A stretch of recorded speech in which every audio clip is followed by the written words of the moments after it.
Hey guys, welcome back to another episode of Oak and Agave. I'm Prentiss. And I'm Stu. Hey Stu.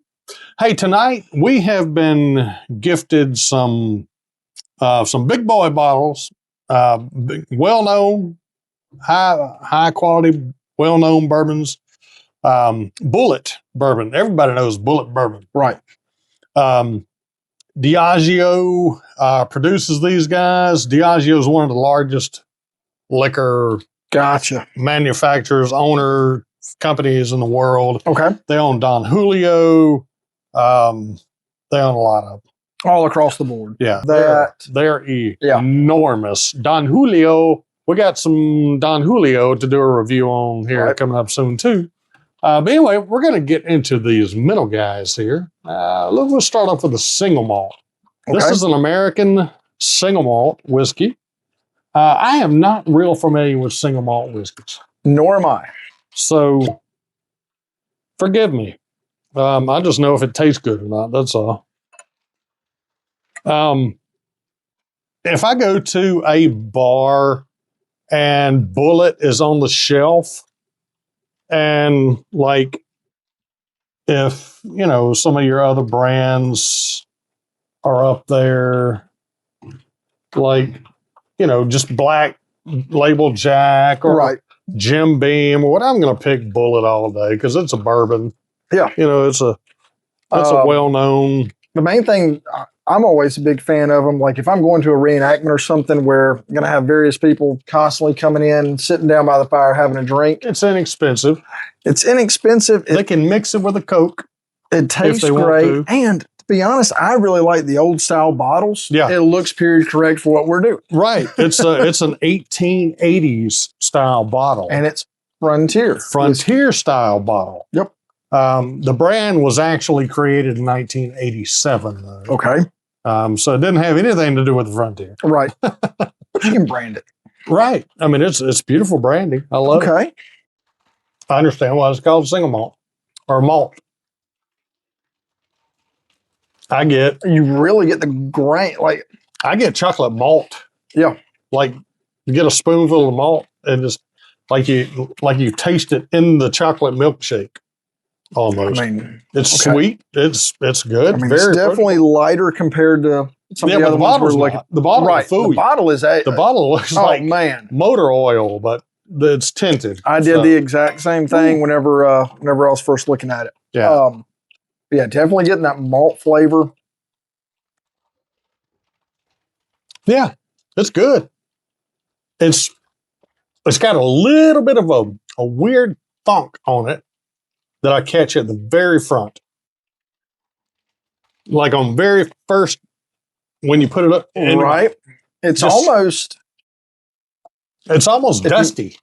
I kind of get a little bit of a Scotch characteristic with that peat. Yeah. Yep. That, and most Scotches are single malt Scotches. Right. So definitely getting that peaty earthiness to it. That would be fair. But it's not like a Scotch, though. No. I mean, you get that faint hint, that hit right up front from it, but it goes away instantly. It does. And then you get the sweetness of the malty, I guess. I don't get a whole lot, in the backside, really. No, it's really quick finish. It's almost a little thin. Yeah. I would say. Yeah, it's good. Don't get me wrong. Solid. It's not hanging for days and anything, but if Jack Old Number 7 or Jim Beam or Crown Royal, they own Crown Royal. That's true. That is true. Or if Crown Royal was on the shelf, I would pick that over that all day long. Yeah, and the price point of these things, I mean, is not bad at all. No, they're very I think you're typically $30-$35. Yeah, maybe now the 40 if you go somewhere. You're going to get the 10-year and they've got a 12-year now. And it's a little bit more. I think it's you're running about 45, something like that. Okay. And I need to pick up a bottle of that 12. But the big thing is too the availability. Like these, you could even stop into a gas station liquor store. And find these guys. And they have been sourcing their whiskey. It had been MGP, like their rye is a 95.5 rye. Okay.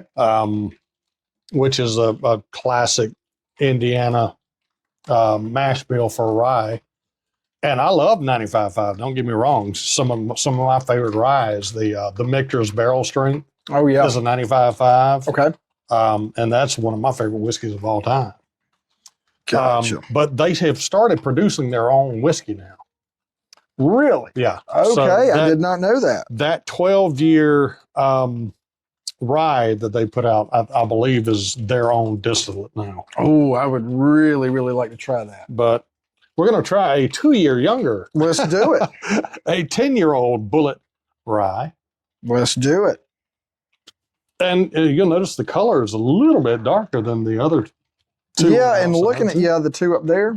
Yeah. Especially about this rye, yeah. Much, much darker. Oh, I forgot this one.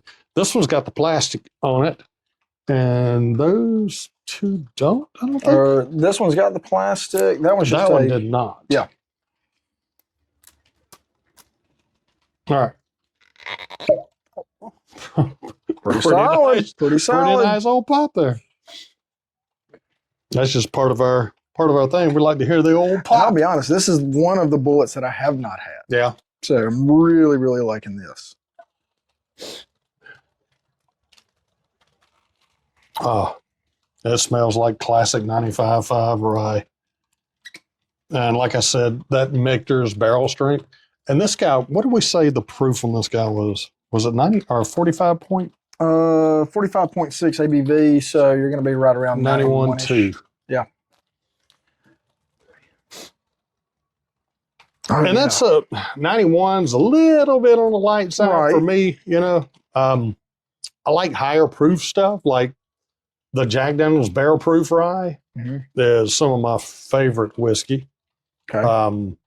I've got some of the Coy Hill stuff in there. Oh, rye, yeah.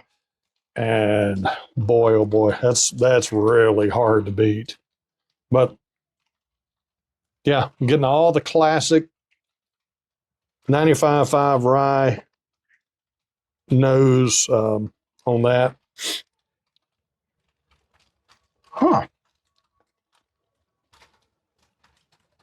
That earthy peatiness we were talking about, I got a little bit more on this one than I did this one to start with. I didn't get it at all on that. Okay. I got the rye spice. Right. I got some grass notes, some earthiness. I am just salivating all over. I am doing like trying to swallow it all. Yeah, it's right there in the jowls, as we call it. The 10-year is really good. I like it. That is smooth. Yeah, and I typically do not like the word smooth when it comes to whiskey. You know what I mean? Like people say that's smooth. I'm like, well, I don't want it. That word and whiskey in my vocabulary do not go together. Smooth and whiskey. Because if you want smooth, get you some sweet tea and drink that. That's smooth. You want whiskey, you want to know you're drinking. You want to feel something. You want to know you're drinking something, you know? It's aged for 10 years. Yeah. It's got a barrel. It's got character. In a wooden rick house somewhere. All kinds of great things. Right. So it should pick up all the elements from the outdoors and from the environment that it's being aged in. And for the amount of time that it's been in that barrel, too, it should pick up a lot of that like fresh cut hay, sweetness. Right now, just chewing on it, it tastes like the smell of fresh cut grass. Mm-hmm. Yeah.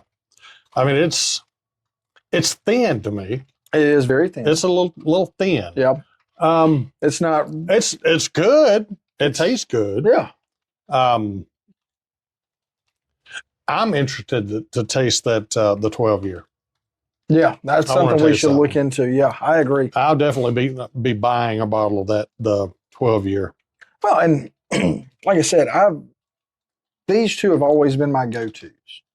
Now, in an old fashioned or something like that, oh, that's going to be killer. perfect Yeah. for that. You know, sitting around the campfire, something that you are willing to share with anybody you don't, you know, With not people being, that might not fully enjoy it don't and care everything. about, There you go.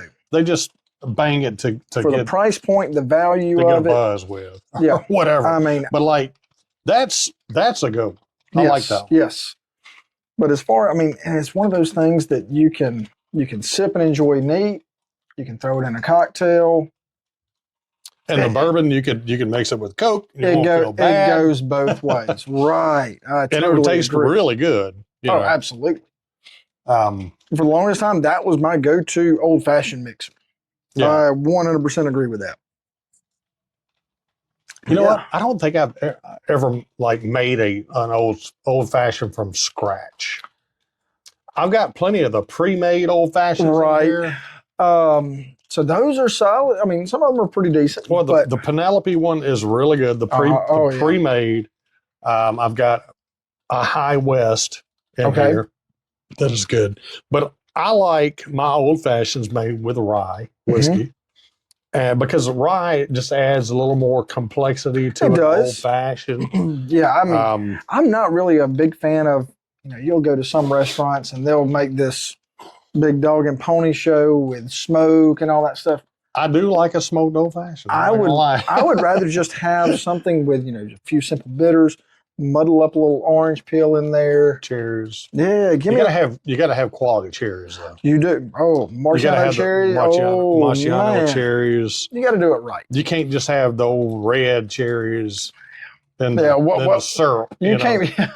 You can't put it on your ice cream sundae. The Luxor cherries, and then put it on there. The Luxor. But yeah, no. Every single one of these, I would, if I went and spent my hard-earned money, I would not be disappointed at all with any of these. Come back and try this guy again, just a little bit.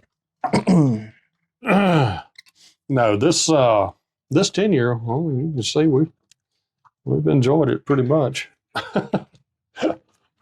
Yeah, that is. And we're not going to try all of them tonight because, frankly, I got to get up and go to work. Well, that and we pretty much had the other ones before, right? So we know where we're at on those. Yeah, these were the two that we had not experienced. Exactly. Thank you. But I mean, like I said, the single malt was good. It's solid. I wasn't expecting that. No.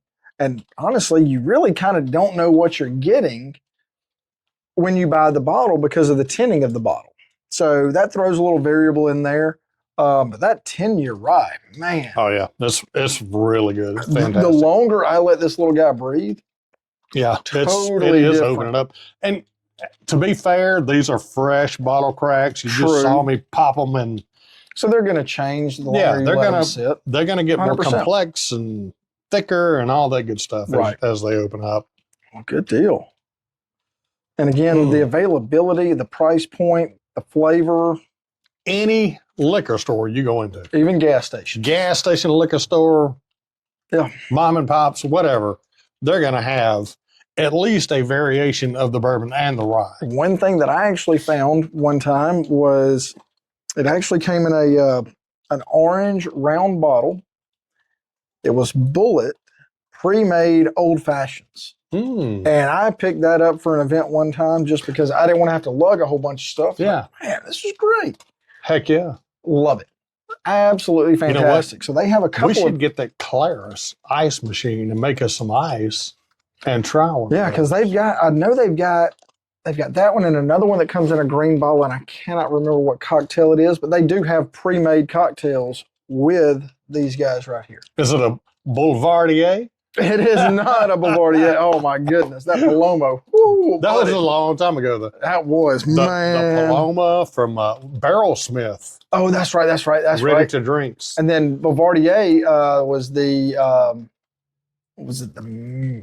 Manhattan, was it? No, there was a Manhattan, Boulevardier, and Negroni. Paloma. I thought it was a Negroni. It was a Paloma. I took the Paloma. Okay. I took the Paloma to the beach. That's what it was. Man. That Paloma was a fantastic. On point. Anyway, back to Bulleit. Yeah. But hey, I don't have to tell y'all. I mean, Bulleit's everywhere. You've tried it before, I'm sure. But this the 10-year rye and the single malt are definitely worth a try. Heck, all of them are solid. I mean, but these two, like I said, we had not had. Wanted to throw emphasis on those. Yep, and I'm on the hunt for that 12 year. I was just about to say, you got my curiosity. And you know, they have a single barrel program too, where the store, I don't know if they send the store samples to pick from, or if the store actually goes to the distillery to pick a barrel. I'm not sure how they do that now, but anyway. Okay. It's good stuff. I mean, hell, you could drink that bottle all night. Oh yeah. You know, and not be mad about it. And I've done it many a time sitting around a campfire. It happens, especially with friends. Yeah. Yeah. It makes it a heck of a lot easier. Oh yeah.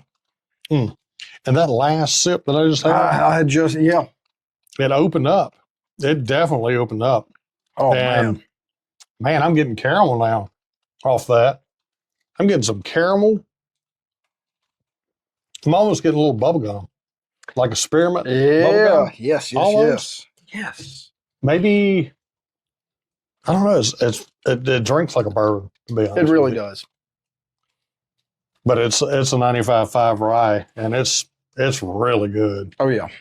And the more it's sat in my glass as we've been running our mouths. And I think that's one of the great things about it too. You know, I mean, getting something like this, letting it sit and age, once you open it up, letting it breathe.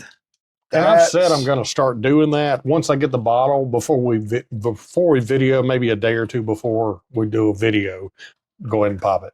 Gotcha. And let it air out and go ahead and build up the complexities and all that it does when it opens up. Yeah. But I like the pop. No, it's the presentation. You know, it's the presentation. Yeah. That's what everybody's showing up. Right. Is the bottle pop. You know, the whole hand of the year. That's got to be it. Let's give it a listen. Anyway, thank y'all for putting up with our silliness tonight. It happens. But anyway, hey, so if you watched all the way to the end, let me know if you tried Bulleit and what your favorite expression of Bulleit bourbon whiskey is. And we appreciate it. Yeah, absolutely. And we'll catch you guys next time on Oak and Agave. We're probably going to do some Don Julio really soon. That's also owned by Diageo.